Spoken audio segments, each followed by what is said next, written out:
Bismillahirrahmanirrahim. Faslun utawi iki iku fasal. Wasyara itu wujubil jum'ati utawi pira-pira syarat wajibe Jumat. Sab'atu asyara iku pitu pira-pira perkara. Al-Islamu suwiji iku Islam. Wal bulughu lan kaping pindho iku balik.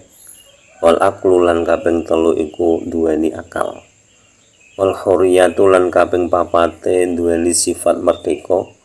Wal lukuriyatu lan kaping limone iku sifat lanang. Wasihatu lan kaping 6 iku waras. Wal istitonu lan kaping pitune iku omah-omah.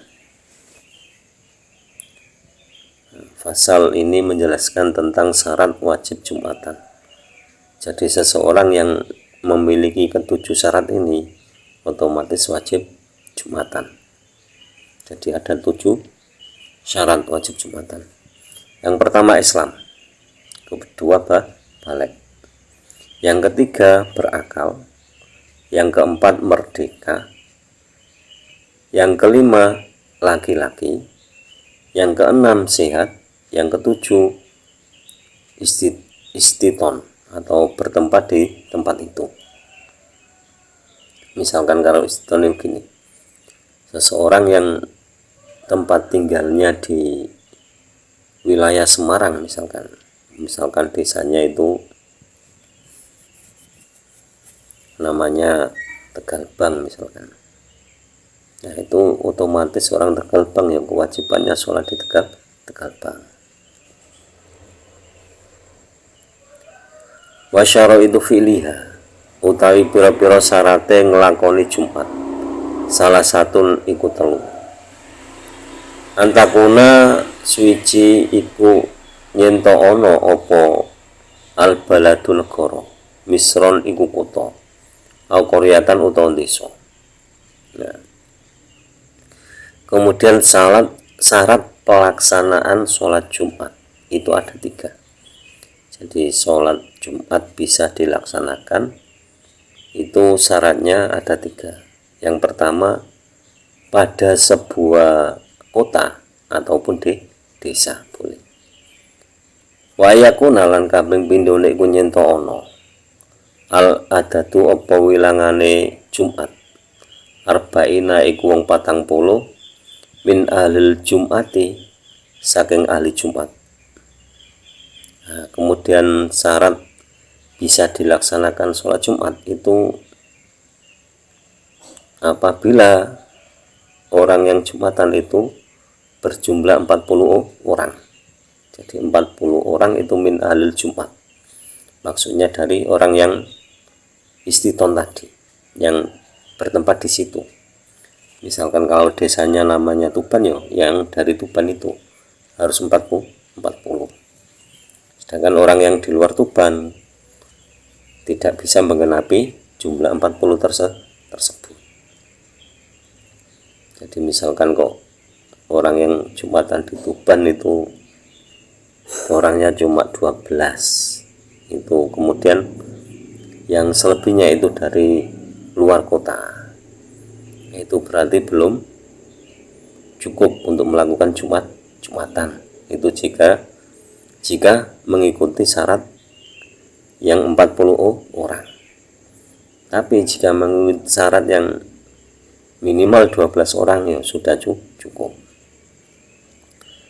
Wayakuna lan kaping 3 niku nyento ana apa al waktu bagian iku tetep. Nah, kemudian waktunya masih ada. Jadi waktunya sholat Jumat itu sama dengan waktunya sholat duhur. Jadi misalkan kok kelewat sudah waktunya asar, tidak boleh melakukan Jumatan. Tuh. Sekarang umumnya Jumatan kan jelas tepat waktu atau di awal waktu. Tapi kadang umumnya orang mengatakan tepat waktu, padahal harusnya kan di awal waktu. Jadi misalkan kalau Jumatan jam 2 boleh ya boleh. Kalau waktu asarnya itu jam 3, jam setengah 3.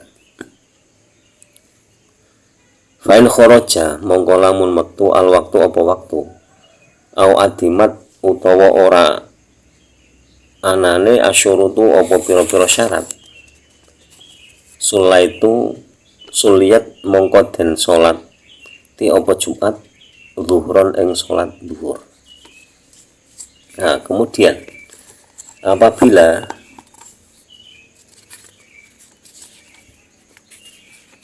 tidak memenuhi syarat atau apabila waktunya sudah di luar waktu sholat Jumat, maka ditiadakan Jumatan melainkan didirikan sholat zuhur. Jadi makanya kadang orang yang berpegang pada pedoman kitab ini, misalkan Jumatan kok jumlah orang yang Jumatan kurang dari 40, ada yang setelah itu melakukan sholat zuhur. Tapi ya terserah pilih yang mana, boleh, karena minimal 12 itu kaul khotib. Kalau kaul jadid 40 orang. Wa farain dua utai piro-piro fardule Jumat, salah satun iku telu, khutbatani suci iku khutbah loro, yakumu kang ngadeg sapa khatib fihima ing dalem karone khutbatani, wa yajlis lan lungguh sapa khatib bainahuma ing dalem antarane khutbatani.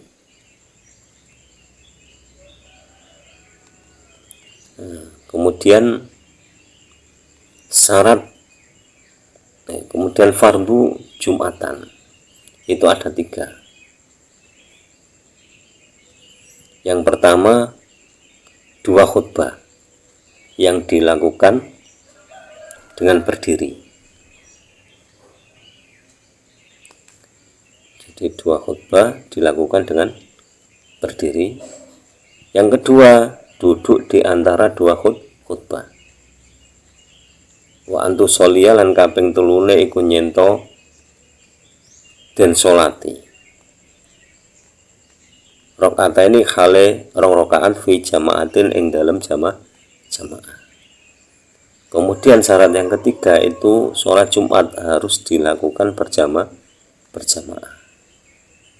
Jadi saya ulang lagi, fardu Jumat itu ada 3. Yang pertama 2 khutbah yang dilakukan dengan berdiri, kemudian duduk di antara 2 khutbah bagi khotib. Yang ketiga, sholatnya dilakukan secara berjamaah. Wahai atuha utai piro-piro hayate Jumat, arba'u khisolin iku 4 piro-piro perkara. Nah, kemudian ada hayat Jumat.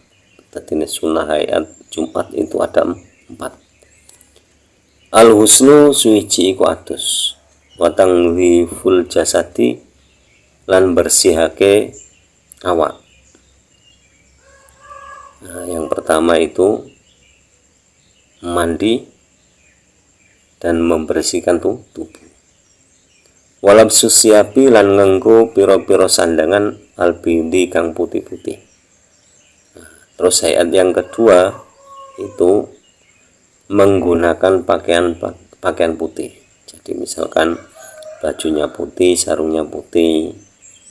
Kalau nggak punya sarung putih, yo bajunya putih, sarungnya hitam atau warna yang lain boleh. Itu sekedar hukumnya hayat atau sunnah hayat. Wa khudhufri lan ngetoki kuku, watibi lan gawe wangen-wangen. Nah, kemudian memotong kuku yang ketiga. Jadi yang ketiga itu memotong kuku.